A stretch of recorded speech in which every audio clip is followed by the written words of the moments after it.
আদ্রিতার চোখে নীল ছিল নিছকই একজন চাকর। সে সারাদিন আদ্রিতার ফাই ফরমাস খেটেও ওকে সন্তুষ্ট করতে পারত না।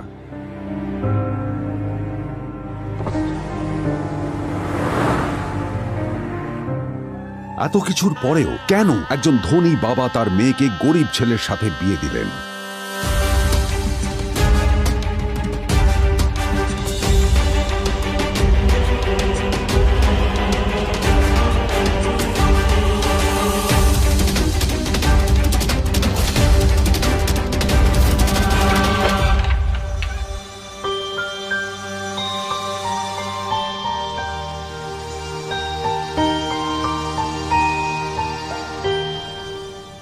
এবং তারপরে সেই মেয়েটি তার গরিব স্বামীর কাছ থেকে নতুন বছরে এমন একটা গিফট পেয়েছিল যে তার চক্ষু স্থির হওয়ার জোগাড় হয়েছিল।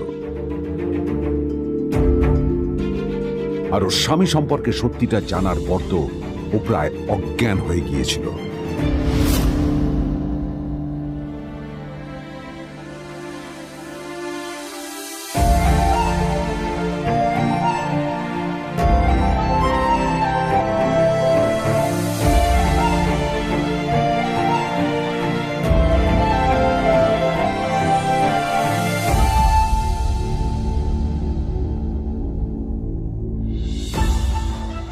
আমার বাবা সবচেয়ে বড় ভুল করেছে তোমার মতো একটা গরিব ছেলের সাথে আমার বিয়ে দিয়ে। আমার সব বন্ধুদের স্বামীরা ওদের কত দামি দামি গিফট দেয়, আর তুমি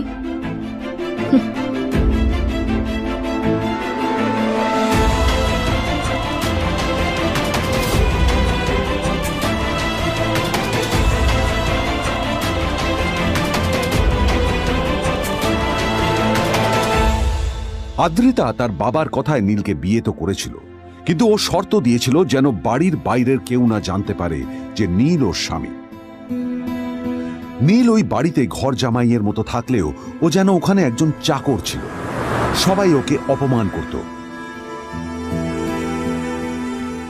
ওই বাড়িতে না ও ঠিক মতো খাবার পেত, আর না ওর কোনো আলাদা ঘর ছিল। কখনো কার্পেটের উপর ঘুমোতো, তো কখনো আবার পোষা কুকুরের ঘরের পাশে নীলকে ঘুমোতে হতো। হাত খরচ মেটাতে ও এক জায়গায় ওয়েটারের কাজও করত।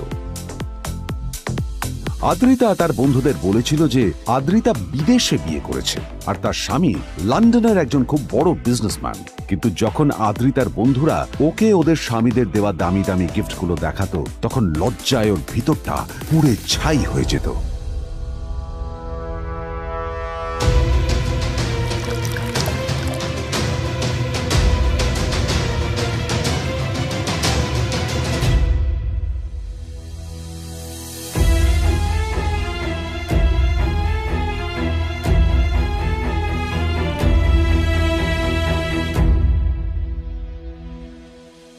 এই যে শোনো, নিউ ইয়ারে আমার একটা গিফট চাই তোমার থেকে।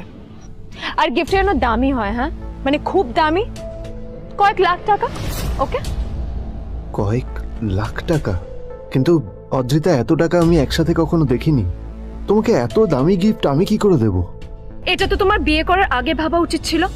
একজন পুরুষ মানুষ হয়ে নিজের স্ত্রীর এইটুকু ইচ্ছা তুমি পূরণ করতে পারবে না?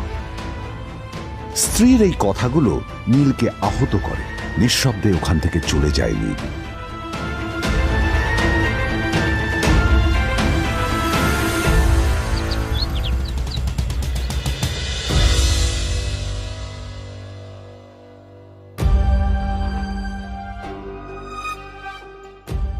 দুদিন পর নিউ ইয়ার পার্টির আগে নীল আদ্রিতার কাছে এসে একটা গিফট প্যাক দেয়।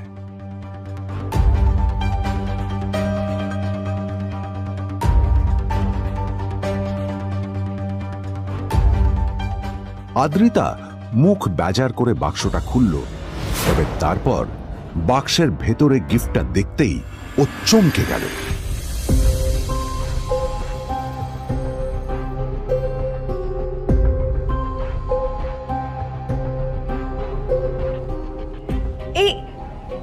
এই ফোনটা মানে এটা তো একটা স্পেশাল এডিশন। এটার দাম তো 3 কোটি টাকা। তুমি এটা পেলে কোথা থেকে? আসলে এটা অরিজিনাল নয়। আমি ওই ফোনটারই একটা কপি এনেছি।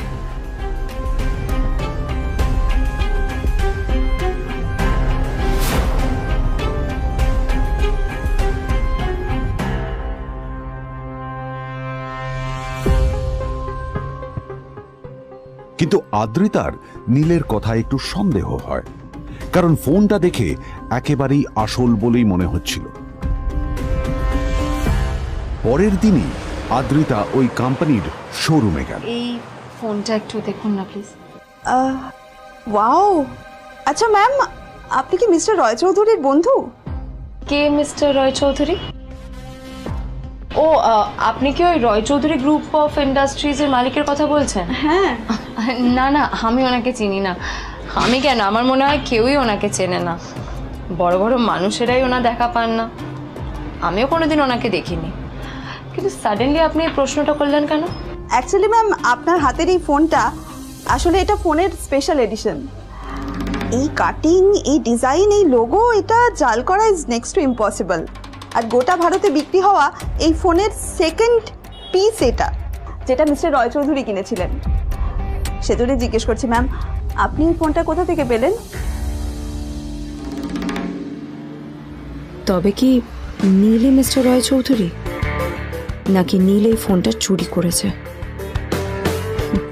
বেকার নীলের কাছেই কোটি টাকার ফোন কোথা থেকে এলো? নীলের সত্যিটা তাহলে কি? আর ও যদি সত্যি বড়লোক হয়ে থাকে, তবে ও নিজের শ্বশুর বাড়িতে খরচামাই হয়েই বা থাকে কেন? আদ্রিতা এসব কথাই মনে মনে ভাবছিল। তবে আদ্রিতার বিশ্বাস ছিল যে কোনো না কোনো মতলব করেই নীল এই ফোনটা আদ্রিতার জন্য নিয়ে এসেছিল। কিছুদিন পর আদ্রিতা সেই ফোনটার কথা ভুলে গেল। নীল সকাল সকাল ঘুরতে বেরিয়েছে বাইরে।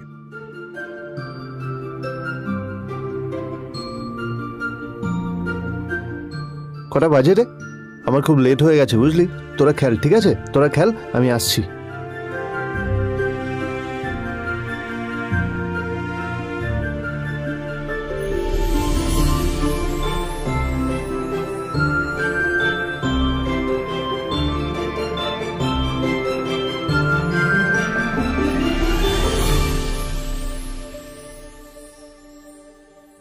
নীল, জল পড়ছে না কেন, দেখো না। নীল, নীল, নীল, নীল কোথায় গেল? নীল!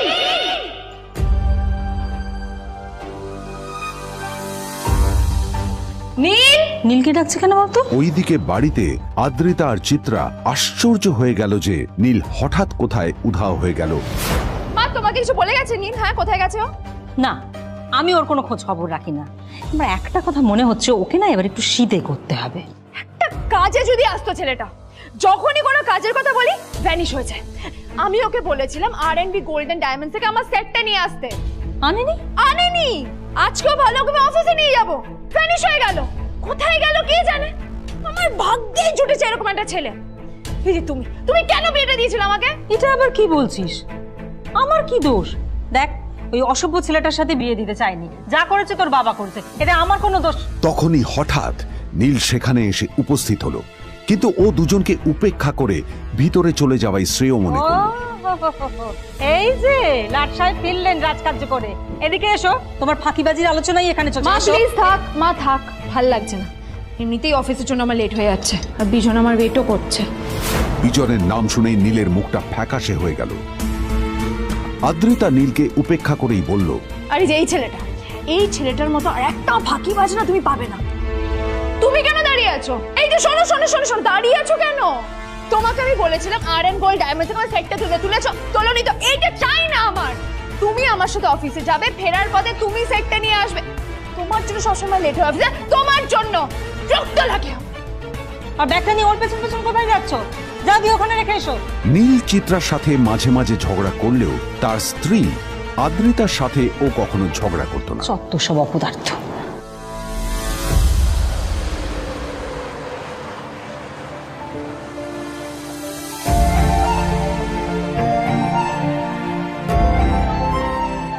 কিছুক্ষণের মধ্যেই তারা আদ্রিতার অফিসে পৌঁছে গেল। আদ্রিতা গাড়ি থেকে নামতে নামতে দেখলো যে তার কাছে অনেকগুলো ফাইল আছে। নীলের দিকে তাকিয়ে ওকেই ফাইলগুলো নিয়ে ভেতরে আসতে বলল। চলো, হা করে দাঁড়িয়ে আছো কেন? ফাইলগুলো নিয়ে ভেতরে এসো।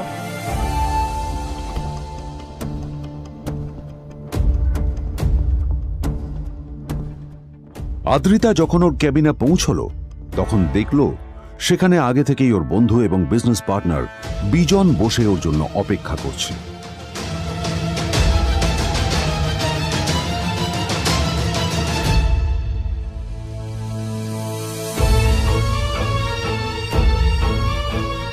কোথায় ছিলে বলো? আমি 1 ঘন্টা ধরে তোমার জন্য এখানে ওয়েট করছি। এই লোকটার কি কোনো কাজকর্ম নেই? 1 ঘন্টা ধরে বসে আমার স্ত্রী আদ্রিতার জন্য অপেক্ষা করছে।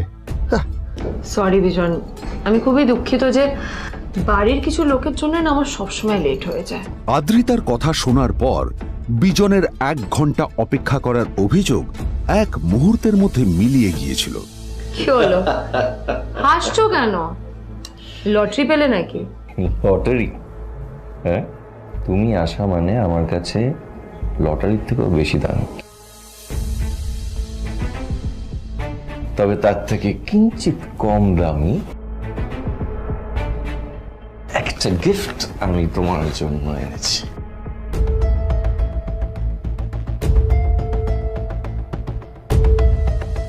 This is a rare diamond necklace for you. এটা আমার জন্য? সত্যি? এই শহরে এটা খুঁজে পাওয়া খুব বিরল। Just like you. Like it? Thank you. You're welcome. Thank you for the gift. আসি তাহলে এখন।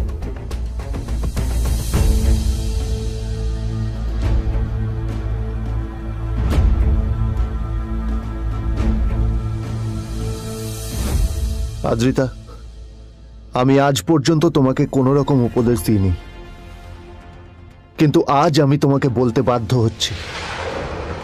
এই যে এই লোকটা তোমাকে শুধুমাত্র ইমপ্রেস করার জন্য একটা নকল সস্তার হীরের গয়না দিয়ে গেছে। এরকম একটা লোকের সাথে তোমার মেশা উচিত না।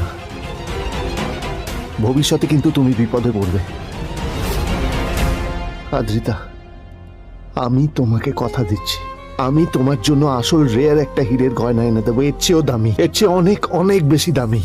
তার জন্য আমাকে যাই করতে হোক না কেন, আমি তোমাকে একদিন ঠিক এনে দেবো তোমাকে। তাদের বিয়ে হয়েছে 2.5 বছর। এর মধ্যে প্রথমবার তার মনে হলো নীল তার জন্য লড়াই করছে। নীলের এই রূপটা দেখে আদ্রিতা চমকে গেল।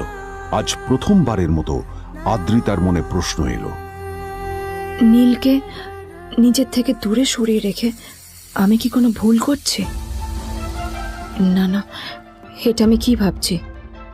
বিজন আমার বিজনেস পার্টনার, ও আমাদের মেইন ইনভেস্টর।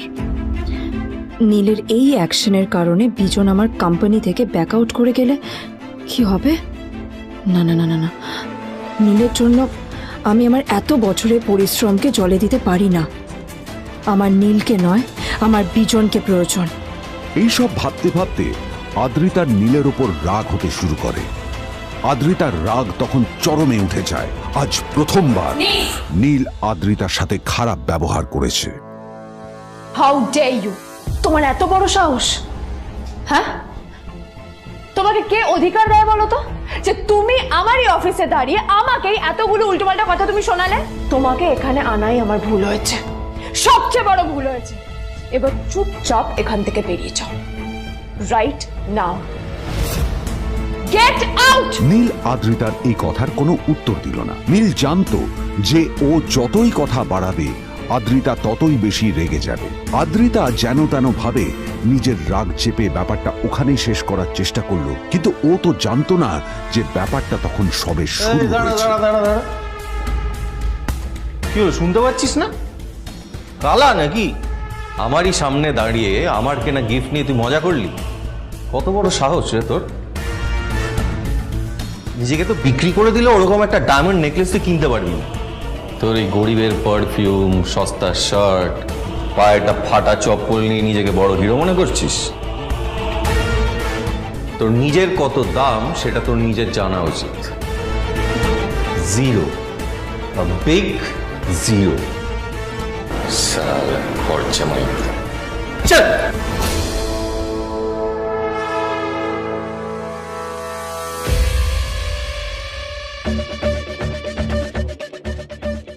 নীল তখনও ঝামেলা করার মেজাজ ছিল না, কিন্তু যখন কেউ অন্যের নীরবতা সুযোগ নিতে শুরু করে তখন কথা বলাটা প্রয়োজন। নীল আঙুল তুলে পেছনের দিকে ইশারা করে। প্রথম কথা, ওই যে ওখানে দাঁড়িয়ে আছে, ও আমার স্ত্রী।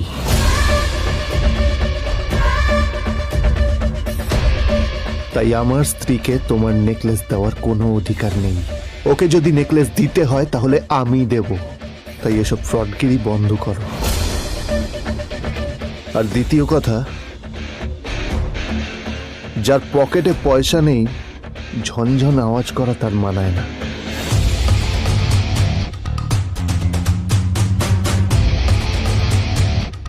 নীল বিজনকে তার সোয়াগ দেখিয়ে বেরিয়ে গেল।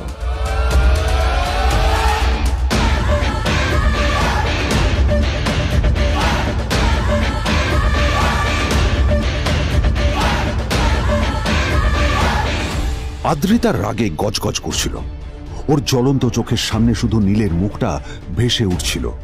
ও যতই নীলের কথা ভাবছিল ততই ওর রাগ বেড়ে যাচ্ছিল। গত কয়েক মাস ধরে আদ্রিতার কোম্পানির অবস্থা একেবারেই ভালো ছিল না। আদ্রিতা তা সামলানোর আপ্রাণ চেষ্টা করছিল। কি যে করবেও সেইটাই বুঝে উঠতে পারছিল না।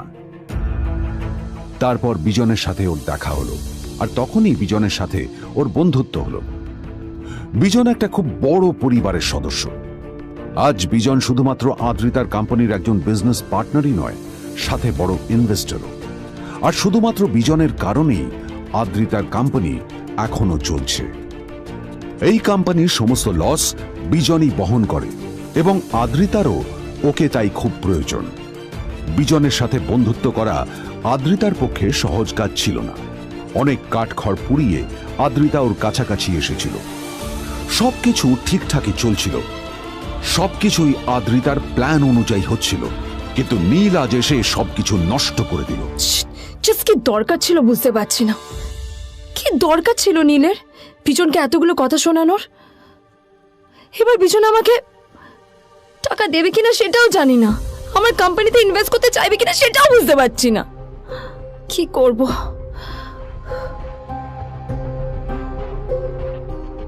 এখন আদ্রিতা ওকে কিভাবে বোঝাবে? ভুল করে যদি বিজন ওর টাকা ফেরত চায় তবে আদ্রিতার কোম্পানি সেন কর্পোরেশন খুব বড় সমস্যায় পড়ে যাবে। তারপর কি হবে? সেন পরিবারের দেখভাল কে করবে? এইসব ভাবতে ভাবতে আদ্রিতা নিজের উপরেও রেগে গেল। আসলে দোষটা ওর নিজেরই। আদ্রিতা কেন নীলকে ওদের মাঝে আনতে গেল? নীলকে অফিসে নিয়ে আসারই বা কি দরকার ছিল? আর যদি সে নীলকে সাথে করে না আনতো তাহলে বিজন এখন ওর সাথেই বসে থাকতো।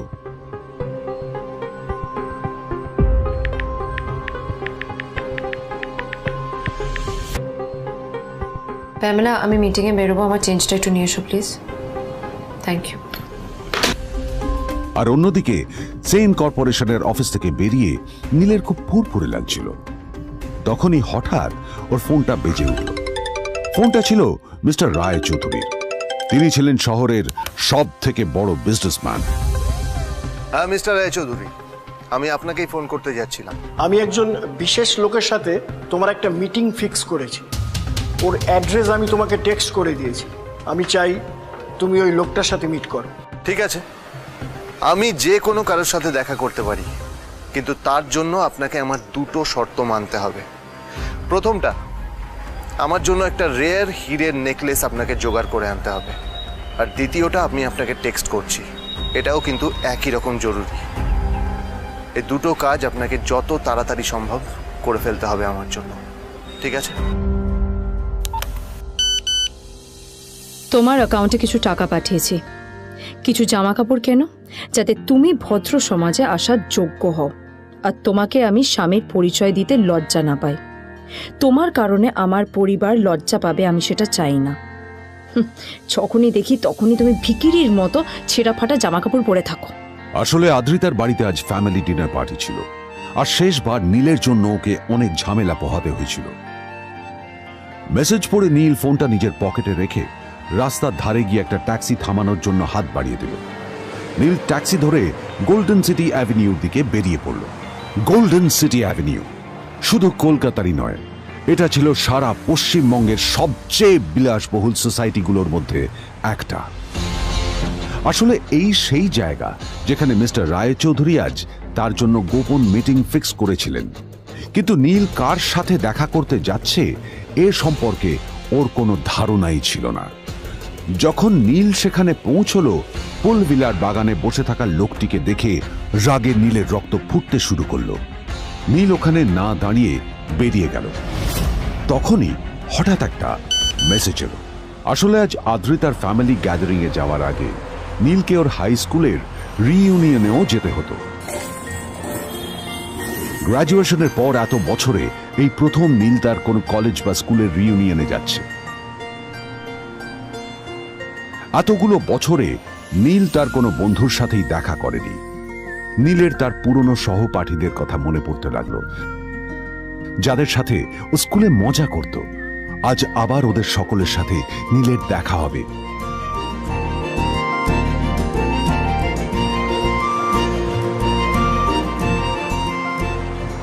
আর এই সব কিছু ভেবেই নীল এক্সাইটেড হয়ে যাচ্ছিল।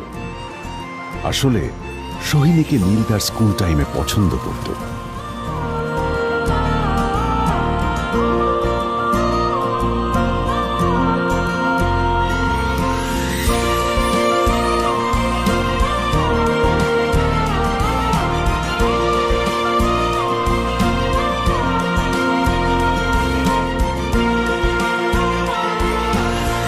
অন্যদিকে সেম কর্পোরেশনে ইনভেস্টরদের সঙ্গে আদ্রিতার মিটিং একেবারেই ভালো যায়নি। তাকে দেখে বেশ গম্ভীর মনে হচ্ছিল।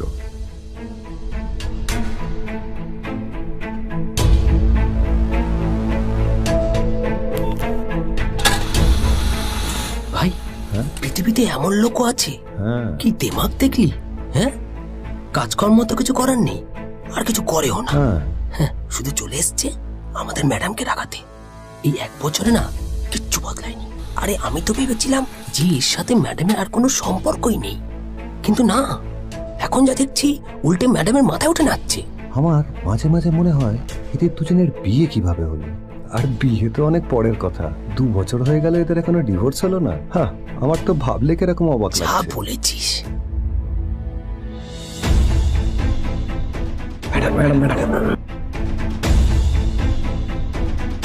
অফিসে চলতে থাকা এইসব কথা শুনে আদ্রিতার আরো রাগ হলো। আদ্রিতা ক্যাবিনে যাওয়ার পরে রাগকে নিয়ন্ত্রণ করা ওর পক্ষে আরো কঠিন হয়ে গেল। ও তখন বুঝতেই পারছিল না যে ওর রাগ কিভাবে নিয়ন্ত্রণ করবে। আদ্রিতা এটাও ভাবছিল যে নীলের জন্য ওকে আর কত অপমানিত হতে হবে। এসব ভাবতে ভাবতেই আদ্রিতার চোখ গেল ওর বাবার ছবিটার দিকে।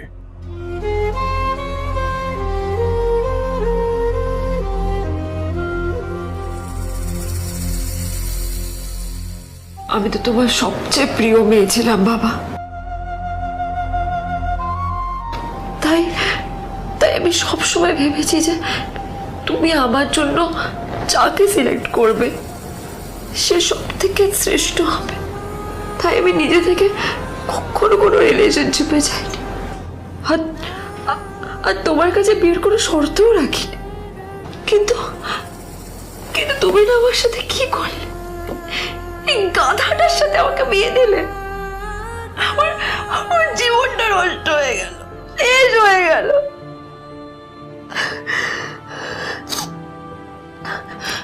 আমি যদি একটু জানতাম যে ও কিছু করে না, ঘর চাপাই হয়ে থাকবে, এইসব কাজকর্ম করে, তাহলে আমি কোনোদিনই বিয়েতে রাজি হতাম না বাবা, কোনোদিন না, কোনোদিন।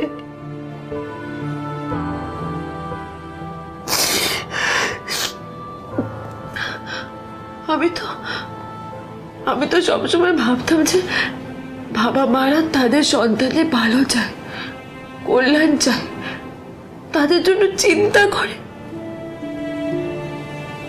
কিন্তু কিন্তু বাবা, তুমি আমার জন্য একটু চিন্তা করোনি। তুমি শুধু তোমার শেষ কর্তব্যটুকু করতে চেয়েছিলে, শেষ ইচ্ছাটুকু রাখতে চেয়েছিলে, ব্যাস পালন করা হয়ে গেছে। আর আমাদের তুমি ছেড়ে চলে গেলে, তুমি আমাকে ছেড়ে চলে গেলে। অন্যদিকে নীল রিউনিয়ন পার্টির জন্য হোটেল প্রাইম স্টারের দিকে রওনা হলো। হোটেল প্রাইম স্টার ছিল শহরের সবচেয়ে দামি হোটেল। ওখানে শহরের সব বড় লোকেরা যাতায়াত করত। নীল যখনই তার পুরনো বাইকটা নিয়ে ওখানে পৌঁছলো, ওর পুরনো জামা কাপড়, পুরনো বাইক আর ওর পায়ে ছেঁড়া চপ্পল দেখে সিকিউরিটি গার্ড ওকে গেটের বাইরেই আটকে দিল। থাম থাম, এই কোথায় যাচ্ছিস শালা ভিকিরি? না না দাদা, আপনি আমাকে ভুল বুঝছেন। আসলে আমাকে ইনভাইট করা হয়েছে, আমি এই হোটেলেই এসেছি। শালা মিথ্যে কথা বলার জায়গা পাস না? হ্যাঁ, মিথ্যে কথা বলার আগে নিজের চেহারাটা তো দেখতিস। এটা একটা প্রাইম হোটেল, বুঝেছিস? এখানে সব শহরের বড় বড় লোকেরা তাদের বড় বড় গাড়ি নিয়ে আসে। শালা তোর মতো একটা ভিকিরি একটা ফ্যাট প্যাটে আওয়াজ বের করা বাইক নিয়ে চলে এসেছিস, আর আমি তোকে ঢুকতে দেবো না দাদা, আমাকে ইনভাইট করা হয়েছে। আমাকে শুনুন, শুনুন না, আরে চল, আমাকে একবার ঢুকতে দিন আমাকে। নীল পড়ে যেতেই একটা দামি গাড়ি ওখানে এসে দাঁড়ালো। এই গাড়িটি আর অন্য কারো নয়, হোটেল প্রাইমের মালিক মিস্টার খান্নার ছিল। কি হচ্ছে কি এটা? হোটেলের গেটের সামনে এসব এসব ক্যাশ চলছে এখানে। হোটেলের বদনাম হবে না এতে? স্যার দেখুন না, এই যে ভিকিরিটা হোটেলে ঢুকতে যাচ্ছে, আমি বারণ করছি, শুনছে না স্যার? Shut up! আপনি কি করতে আছেন? কে কি হচ্ছে দেখি দেখি কে? মিস্টার খান্না তার চশমা খুলে নীলের দিকে দেখলেন, আর ওনার মুখটা হাঁ হয়ে গেল।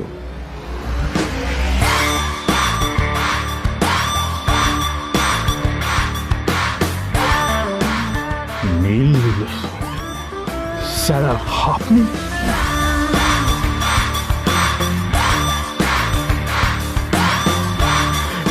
Extremely sorry sir. Sir sir, আপনি একটা ইনফর্ম করেননি কেন আমাকে? আপনি আসবেন জানলে তো আমি নিজে রিসিভ করতে আসতাম আপনাকে। ছি ছি ছি ছি ছি। ঠিক আছে, আপনি ব্যস্ত হবেন না প্লিজ। জানোইনি কে? নিজের বসকে এভাবে একজন ভিখারিকে হাতে পায়ে ধরতে দেখে গার্ডটিও অবাক হয়ে গেল। আরে sir, sorry sir, extremely sorry, আপনি আমার সঙ্গে আসুন। সরি স্যার, সরি, ভুল হয়ে গেছে স্যার। সালাম স্যার। নীল কি তবে সত্যিই একজন খুব বড়লোক কেউ? জানতে পকেট এফএম এর এই সম্পূর্ণ গল্পটি শুনুন, বস দুনিয়া যার বসে, যেটা ভারতীয়রা সবচেয়ে বেশি শুনছে। বিনামূল্যে গল্প শুনতে নিচের ইনস্টল বাটনে ক্লিক করুন এবং পকেট এফএম ডাউনলোড করুন।